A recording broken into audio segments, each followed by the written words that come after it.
My spring break starts after this episode, and I'm very excited. Hello, I'm Riley Kavchuk. And I'm Gwen. Next week is spring break, which means a nice break from school, but also a lovely break from Riley. You're watching Home for the Explorers Athletics, SportsLine.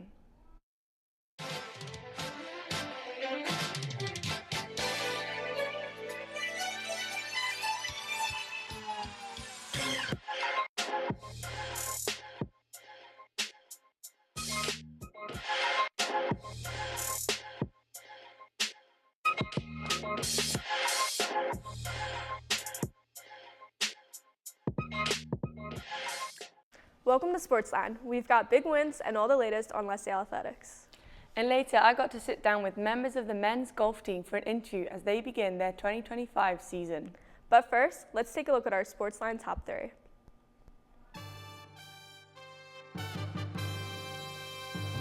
Number 1, Saturday, prior to the basketball game, the Governor of Pennsylvania, Dosch declared Fran Dunphy Day on March 8th in honor of Explorers head coach final regular season game. Number 2, LaSalle University names Darius Nichols head men's basketball coach. Nichols most recently served as the head coach at Radford University, where he amassed 2 20-win seasons in 4 years, including a 20-13 record during the 2024-25 season. Number 3, freshman Juice Jones from the men's basketball team has earned Atlantic 10 Rookie of the Year. This was announced by the league on Tuesday. Jones is the first LaSalle player to win the award since 2004. That's it for the top 3. Now let's see how our teams did in this week's recap. The LaSalle women's basketball team season came to an end on Thursday night after a hard-fought battle against number 6 Dayton in the second round of the Atlantic 10 tournament. The Explorers, who just made history one night earlier by earning their first A10 tournament victory since 2021, Mackenzie Delibra, led the way for LaSalle in her final collegiate game, scoring 14 points and pulling down 7 rebounds. Aris Mactoon added 12 points, while Jolene Armendariz controlled the glass with a team-high 8 rebounds. Dayton came back stronger, jumping to a 20-12 lead after the first quarter. However, the Explorers responded in the second quarter with a strong push, outscoring Dayton 16-11 to cut the deficit to just 3 points at halftime. Mactoon led all scorers in the second quarter with 6 points, but it was Armendariz who delivered the biggest moment of the half. With just 6 seconds remaining, she connected on a 4-point play, sinking a 3-pointer while getting fouled and converting a free throw to make it a one-possession game going into the break. Coming out of halftime, Dayton quickly regained control, opening the third quarter with a 14-7 run to push their lead back into double digits. The Libra tried to bring her team back in the fourth quarter, scoring 8 of her 14 points in the final frame, but the deficit proved too much to overcome. Dayton continued to apply pressure, closing out the game with a final score of 60-45, leaving Dayton to secure the win and advance to the next round. The LaSalle women's water polo team secured a hard-fought 16-12 victory over the Tornado Golden Jets on Friday night, making their first home win of the season at Kirk Pool. After a tightly contested first quarter that ended in a 3-3 deadlock, the Explorers broke loose in the second. 3 players combined for the 6 goals, helping LaSalle grab a 9-7 lead at halftime in a game that featured 6 first-half ties. Defense took center stage in the third quarter as the Explorers limited Toronto to just 1 goal while extending their lead to 14-8, with 5 goals from 5 different players. LaSalle never looked back, cruising to their 7th win of the season and 6th victory in the last 7 games. Senior Tatum Lomax and junior Ali Hollow capped off the scoring in the final period, becoming the 6th and 7th Explorers to find the back of the net. Senior Francesca Coe powered the offensive with a team-high 5 goals, 3 of which came during the second quarter explosion. In the net, sophomore Lily Kirby recovered 8 saves, including 3 key stops in the second frame. The LaSalle women's track and field team competed in the ECAC IC4A championships over the weekend, with Lexi Rivard and Nevaeh Davis representing the Explorers. On Saturday, River delivered a strong performance in the mile prelims, finishing 12th overall with a time of 4 minutes and 58 seconds and placing 3rd in her heat. Though she narrowly missed qualifying for the finals, Davis impressed in her 200-meter prelims, securing 11th place with a time of 24.83 to advance to Sunday's final. In the final, Davis set a personal best and a new program record with a time of 24.75, finishing 9th overall. Congratulations to both athletes on their achievements as the Explorers wrap up their indoor season.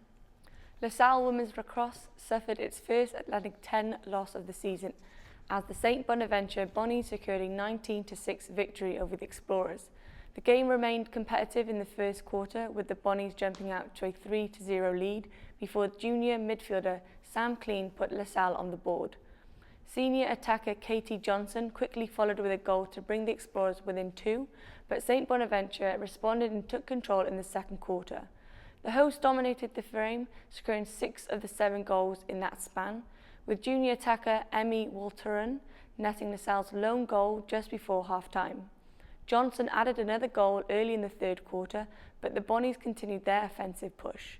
Sophomore attacker Kate Liccardi tailed LaSalle's 5th goal before Johnson secured her hat-trick in the fourth quarter.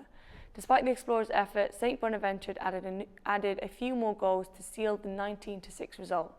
Despite this, goalkeeper Mary Babbage put up another strong performance, scoring 16 saves, her fourth consecutive game with double-digit stops. Johnson's 3-goal effort marked her 3rd hat-trick of the season. Women's lacrosse hosted Duquesne University last night.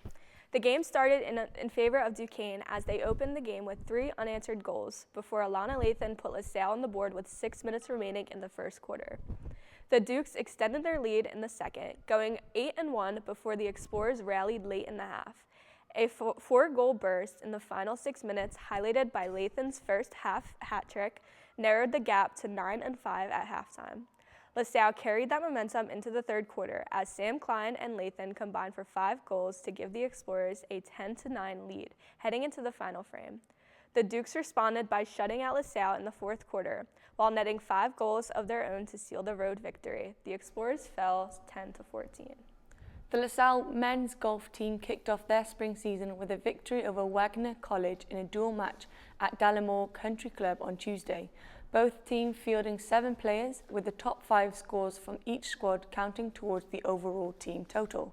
Sophomore Gavin Dosch led the charge for the blue and gold, firing even par 71, which included 4 bridges at the Explorers' home course. His performance was the standout of the day, as he was the only player in the field not to finish over par. Junior Benjamin Battye, coming off a strong fall season, placed 3rd with a plus 374, while junior Armand Loscalzo and senior Alex Kakas tied for 4th with a plus 475. Matt Lafford and Peyton Hawke finished tied for 8th, each posting a plus 778. Senior Ryan Smiley rounded out the scoring for the Explorers with a plus 1081. Men's basketball had a thrilling game against St. Joe's on Saturday to conclude their regular season. The Hawks came out strong, taking an early 11-3 lead. They then expanded their advantage to 14-6, but LaSalle responded with a dominant 12-0 run to take an 18-14 lead. The teams continued to trade runs, with SJU's guard scoring 8 straight points to regain the lead. From there, the game remained a back-and-forth affair until the Explorers came to a 10-3 run, carried by clutch baskets from Tunde Valberg-Fasasi and McAteen to pull ahead 36-32. LaSalle kept their momentum going, scoring 8 of the final 9 points of the half, including their 3rd straight buzzer beater before intermission, to take a commanding 44-33 lead into the break. In the second half, the Explorers held their double-digit advantage, primarily through strong free throw shooting, but St. Joe's fought back, going on a 7-0 run to cut the deficit to just 4 points with 9 minutes to play. With momentum swinging, McKeaton drained a crucial 3 with 7 minutes left to push LaSalle's lead to 67-60 down the stretch. The Explorers scored 7 of the game's final 10 points to close out the 81-74 win, capping a memorable night for Coach Fran Dunphy and Deuce Jones as he poured a career-high 27 points, making history as the first LaSalle freshman to score that many points in a game since 2000 and recording the highest scoring output by any A10 rookie this season. The team then went on the road to travel to Washington, D.C. to play UMass in the first round of their A10 tournament. LaSalle got out to an early 12-6 lead thanks to a balanced scoring attack and strong defense. The Minutemen picked up the pace quickly, scoring three-pointers, but the Explorers responded in a short order thanks to a 3 by McKeithen and a traditional 3-point play by Dundee Visasi. UMass went on an 8-0 run to take their first lead of the game, 22-21, but Ryan Zan and Mac Eaton converted back-to-back baskets to retake the lead. Zan scored 5 of LaSalle's next 7 points to give the Explorers a 28-25 advantage with 6 minutes left. The two teams traded baskets until LaSalle stalled the Minutemen offensive out, holding UMass without a field goal of for the final 4 minutes of the first half. The Explorers led, taking a 39-30 lead into the break. After the break, McKeithen scored the first points of the half, but UMass responded with an 8-0 run to cut the lead to 41-38. Despite a steal and a dunk from Dosch Jones, the Minutemen tied the game at 43 with 16 minutes remaining and took their first lead less than 2 minutes later. LaSalle struggled from the field as UMass stretched its lead to 52-48, but a Zan jumper ended the cold spell. Deshaun Shepard then converted an and-one opportunity to give the Explorers a 58-52 edge. UMass retook the lead, but McKeithen responded with 5 straight points to put LaSalle back in control. The Minutemen fought back to tie the game at 58, setting up a back-and-forth finish with the teams tied at 62. LaSalle scored 4 straight points along with a flag front foul on UMass.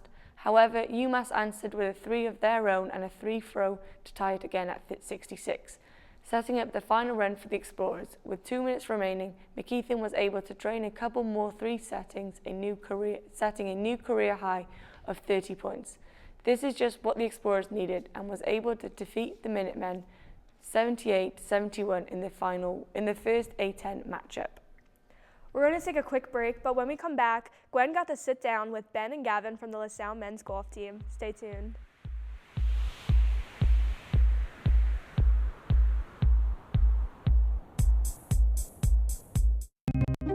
Where are we headed? Well, I'm headed to Michael's Air Force Academy graduation.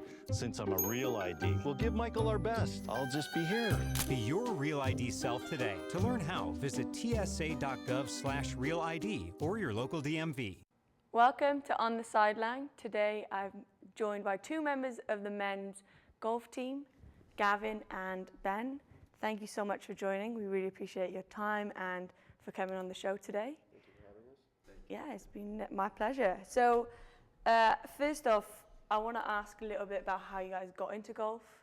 Ben, if you'd like to start with that.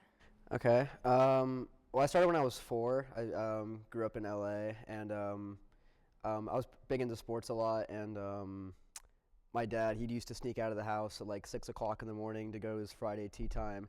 And I remember one day I woke up to that. I'm like, "Where are you going?" He goes, "I'm just gonna go play golf." I'm like, "What's that?" He goes, "It's a sport." I'm like, "I like sports. Can I play that?" And eventually he bought me a junior set of clubs, and I went to a little local pitch and putt and just played with him. And I just got super competitive. Tried beating him. Took me 12 years to beat him, but Will he admit that? What? Will he admit that? Oh yeah, now he will. He has to now. I'm here, but no, he's a solid player, and it's just put the drive to kind of beat him as well, and also it's a game I can play till I'm 90, so it's fun.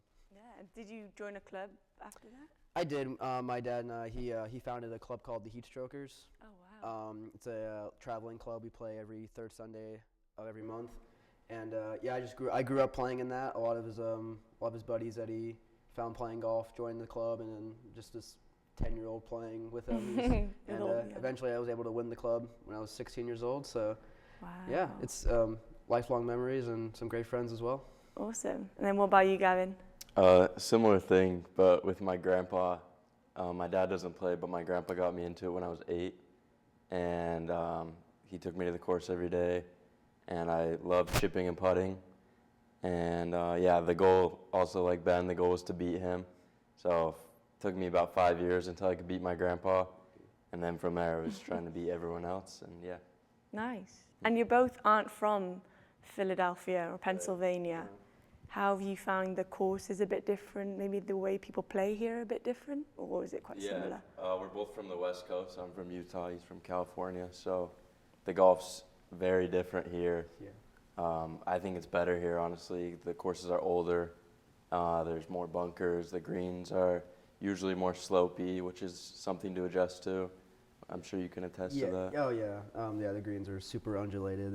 They're actually kind of small as well. And I think a big thing I noticed as well when I came out here was the courses were super tight, especially off the tee box. I think a lot of courses on the West Coast are a lot more like airplane runways. So Right. you can miss anywhere and you'll still find it. Exactly. Whereas here if you miss, you're not finding the ball. So it was definitely a big adjustment. I know I struggled a lot coming here my freshman year. I can attest to Gavin. He kind of came in guns blazing basically. But it was definitely a big adjustment. So being able to kind of adjust my game to the courses out here was challenging, especially coming in saying like, oh, I'm a D1 golfer. I know how to play this game, and having to kind of relearn it. It was a challenge, but it ended up being pretty cool. Going off that then, do you guys find it, you had to adjust a little bit, come into a college level kind of thing? Like, did you have to change the way you play, the way you prepare a little bit? For me, the first thing was the golf ball goes a lot further in Utah, so I had to completely change all my numbers. I had to calculate which club, how far it goes here versus back at home. But college-wise, I felt it was pretty similar to junior golf. You're just playing against really good golfers, and golf's an individual game, so no matter who you're around, you just have to play your own game and try and get it in the hole as fast as possible. It doesn't really change. Yeah. I think I really didn't change how I played, but I changed how I thought. Ooh. Because I kind of came into junior golf. I was one of the best in my area, and I didn't really have to like think around a course to kind of just like my game was, I'm not exactly the longest hitter, but I had to think around a course a lot. And so, but coming here where all these players think just as well as I do and can get around the course just as well, if not better than I can, I had to adjust my thinking to, rather than just trying to keep up with them, but just play your own game, keep within yourself, go one shot at a time, play where your feet are, don't think too far ahead. So a lot of it's just being in the moment, and I think just that switch in just mentality, I think, has really helped me a lot here. Yeah, going off that, I feel like I don't really know much about golf, but I have read a book someone wrote about Tiger Woods, and he talked a lot about the mental aspect of golf, and I found that really interesting because you guys have to, there's a lot of pressure on you. I don't know how you could I don't know. Can you explain a little bit how you guys deal with that pressure and staying calm and focused and, like you said, like be where your feet are? Yeah. Can you touch on that? Yeah, I'd say golf is different in the sense that you're not playing the people around you, you're playing yourself, and you're playing the course. So, because at the end of the day, it's an individual game. I know we're the LaSalle men's golf team, but at the end of the day, it's an individual sport. So, playing against yourself, it's hard to kind of, just stay where you are, stay in the moment, because in that sense, you're thinking about 5 or 6 holes down the road. You're thinking of the next 9. You might think of the next 18 holes if it's like 2-day or 3-day event. But just being able to just not be too hard on yourself. Bad shots happen. So just the ability to turn around and go like, all right, well, you know how to get out of this mess. It sucks that you're in it, but if you dwell on it too much, it's just not going to help you. Is that similar to you, Gavin? Yeah, I mean, the biggest thing with golf is you have to focus on what you can control, because there's so much in golf that's out of your control, like where the ball goes, what the wind does to it. You hit a bump on the green, it's all out of your control. So you focus on what you can do, your pre-shot routine, your swing, you train it, and then when you get in competition, it's just all trust from there. But the mental side is what led me to majoring in psychology, because I wanted to apply what I learned into my sport. So yeah, Wow. golf's all mental. Yeah, I find that a lot with running as well. Like people can dwell on like the race they have to do, who they're competing, but at the end of the day, you've just got to race yourself and just be involved. Awesome. And then can you both kind of explain to me and the audience, people who don't really play a lot of golf, maybe haven't watched a lot of golf, I would say my dad said he played golf, but I don't think he actually did. So can you explain a little bit about like the different clubs you use, when to use them, and how like the different courses kind of like depend on what you use? Gavin, can you start us off with this? Yeah, I mean, golf at its simplest form is just getting the ball in the holes in as little hits as possible. So you usually start, say, on a par 4. Each hole has a par, and the par is the goal that you're trying to get on the hole. So you hit your driver is the furthest club. You hit it the farthest. You usually whack that up there. You go and find your ball. Then depending on how far you are, you have a club, an iron, or a wedge that goes a certain yardage. You'll shoot your number. You'll hit it that far. You'll walk up and find it. And then hopefully if you hit it on the green, you use your putter, which is a flat-edged stick, and you roll the ball, hopefully in the hole. And yeah, that's golf in its simplest form. Stick. Pretty much, yeah. When Gavin plays, it's usually just driver, wedge, putter. But for me, it's mostly drivers, 6-iron. So typically, the lower the number means it's the lower loft of the club. So, for example, a 6-iron would go further than a 9-iron. Okay. So when I say 6-iron, I mean I'm very far behind him when he hits his driver. But yeah. But I think a good way of explaining it, like he said, it basically hit the nail on the head. Put a tiny white ball in the tiny hole, and best part is not even being thrown at you. Like it's just sitting there. Like So if you're, would you say, I'm okay at mini golf, would it translate into actual golf, or is it very different? about a quarter of that is Oh. the actual game. Yeah. I'd say, because you know off the tee is one, ball striking another, short Right. game putting, and so Yeah. mini golf's good at putting. So it's completely different game. Not completely different. Well, there's less firehouses and windmills, but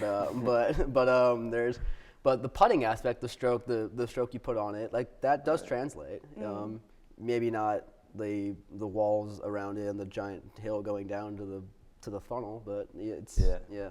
Do you guys play mini golf, or you're like, oh, that's not for me? I I'm mean, better than that. That's my go-to date activity It's because I'm mini pretty golf. good at it, so it's impressive. But if you're good at mini golf, you'll be good at like the putting aspect of golf, Yeah. minus the dragons, the fire, and all that. But I think you'd be good at putting if you're good at mini golf. Golf would be a lot more fun though if we had dragons and firehouses and castles. I agree. Yeah, I think we should promote that. Yeah, somewhere. maybe Yeah. next year. And then just the last question. Also, congratulations on winning the Wagner duel match Thank you. this past Tuesday. Thank you. How are you guys? Are you guys ready for this tour? Like the next few games? Have you prepared well for these tournaments coming up, Gavin? Yeah, I mean, with the bad weather recently, we've just been indoors working on our swings and the technical side of golf. So I feel super ready to translate that to outside and hopefully score well, win some team events. Oh yeah. I'm sure Ben's looking to do the same thing. Oh yeah. We all play great as a team at our home course against Wagner. We know Gavin played incredibly Awesome, well. He's the only guy even par or better. So he's firing on all cylinders. You know, Armand's playing great. He's done some good qualifying scores. We got a really good team, and we got a pretty good schedule coming up. I know Binghamton's one we can definitely win. Iona, we're coming back as the defending champions. I too would like to defend my title as well, but no, we got a good schedule coming up, a lot of good events, and I think the team as a whole, all 7 of us, are just firing on all cylinders. I think we're ready to go. Nice, awesome. Well, thanks both for coming today. I'm Thank you. super excited to hear about all the results in the next coming weeks, and we'll be back just after this break.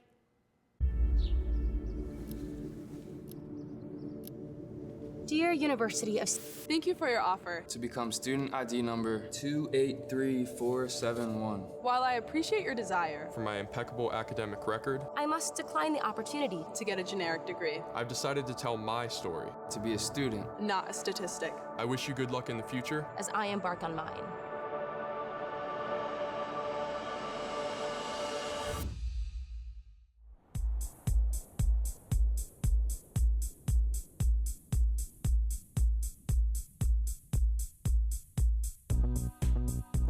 Welcome back. We have a not so busy week of Explore Sports, so here's what you have to look forward to.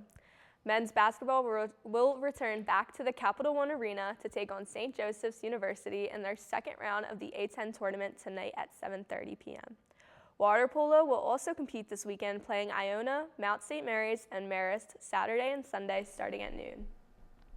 Women's lacrosse will also compete on Saturday against University of Richmond in Richmond, Virginia at 3:30 p.m. That just about wraps it up for us this week. If you can't make it out to see the Explorers play, be sure to tune in for next week's coverage and keep up with this week's other sporting events by visiting goexplorers.com. Also, check us out on Facebook at facebook.com/LaSalleTV and on Instagram at SportsLineLTV. We welcome you to send your thoughts and suggestions there. Before we go, we would like to see you repping LaSalle. Send us a selfie from any upcoming LaSalle games via our Instagram, and you might get a shout out in the next episode of SportsLine. For our entire SportsLine team, I'm Riley Kavchuk. And I'm Gwen Good. Thanks for tuning in, and we'll see you at the game. Happy spring break.